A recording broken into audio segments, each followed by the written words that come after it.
식이섬유를 충분히 챙기는 습관을 찾아 영국으로 떠났습니다.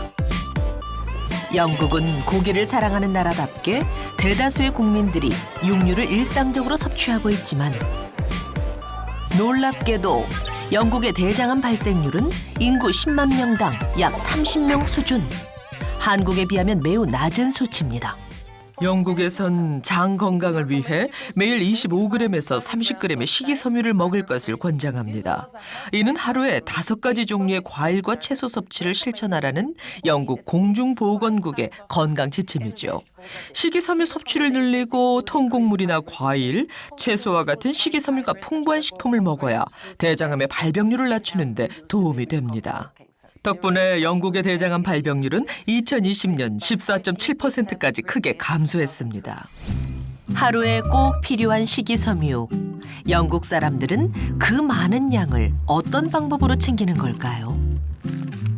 글로벌 인연 킴 팔머 씨를 만나 확인해봤습니다. 채소 섭취를 꾸준히 실천 중이라는데요. 영국은 채소와 과일이 비교적 저렴해서 대부분의 사람들이 건강하게 먹을 수 있어요. 과거엔 쳐다도 보지 않았던 채소와 과일을 꾸준히 먹게 된 이유, 몸이 보낸 신호 때문이었습니다. 저는 고기 위주로만 먹고 과일이나 채소는 거의 안 먹었었어요. 그래서인지 대장에 문제가 생긴 것 같더라고요. 이후로 위경련도 자주 오고 소화가 너무 안 됐었어요. 평소 고기를 즐겨 먹었던 그녀는 변비가 심했답니다. 약으로 잠시 괜찮아지면 그냥 넘겼다는데요. 하지만 어느 날 대장암 진단을 받았답니다. 가족은 아들 하나뿐. 그래서 더 무너질 수는 없었답니다. 엄마가 아프셨을 때 저는 겨우 5살이었어요. 얼마나 무섭고 힘들었을까 생각하면 마음이 아파요. 지금은 건강을 되찾으셔서 기뻐요. 대장암 진단 후 식이섬유를 꾸준히 챙겨 먹기 시작했고 그 결과 13년이 지난 지금까지도 장을 건강하게 유지하고 있답니다. 그런데 고기 때문에 장이 안 좋았던 거 아닐까요? 예전엔 고기를 제대로 먹을 수 없었어요. 자주 복통이 있었고 변비도 심했죠. 하지만 지금은 건강해져서 고기를 즐겨 먹고 있어요. 한때 조심스러웠던 고기 위주의 식단도 이제는 건강을 되찾은 덕분에 걱정 없이 즐길 수 있게 됐답니다. 그런데 완성된 식단을 보니 채소가 많지 않은데요. 식이섬유는 어떻게 챙기고 있는 걸까요? 매 끼니마다 채소를 챙겨 먹는 게 항상 쉬운 일은 아니잖아요. 그래서 식단과 병행할 수 있는 다른 방법이 필요했어요. 전 그래서 따로 챙겨 먹는 게 하나 있습니다. 하루 필요한 식이섬유를 채우기 위해서 그녀가 따로 챙긴다는 이것. 아들과 함께 매일 잊지 않고 마시고 있다는데요. 과연 무엇일까요? 바로 생식이에요. 여러 종류의 채소가 가득 들어있어서 채소를 마음껏 충분히 섭취할 수가 있죠. 솔직히 다시 암에 걸릴까 봐 무서워서 더 신경을 쓰게 되더라고요. 이 생식은 휴대도 간편해서 어디서든 제 몸에 필요한 영양소를 챙길 수 있는 게 정말 좋아요. 솔직히 저는 채소 맛이 별로예요. 채소를 좋아하는 편도 아닌데 이렇게 생식으로 대신할 수 있어서 저한테는 잘 맞는 것 같아요. 대장암 극복에 도움을 받았다는 영국의 인연 킴 팔머 씨. 그렇다면 생식이란 정확히 무엇을 말하는 걸까요? 생식이란 재료에 열을 가하지 않고 있는 그대로 섭취하는 것을 말합니다. 생식의 가장 큰 장점은 식물 속 영양소를 자연의 형태로 간편하게 섭취할 수 있다는 점이죠. 또한 비타민, 미네랄, 파이토케미컬 같이 생식에 함유된 다양한 영양소는 일반 세포가 암세포로 변하는 것을 막아주고 노화를 완화하는 데 도움을 줍니다. 익히지 않고 생으로 먹는 생식이 장 건강에 도움이 되는 이유, 바로 풍성한 식이섬유에 있습니다. 식이섬유는 탄수화물의 한 종류인데요. 하지만 일반적으로 탄수화물과 다르게 식이섬유는 우리 몸속에 소화효소로 분해되지 않고 장에서 다양한 기능을 수행하고 있습니다.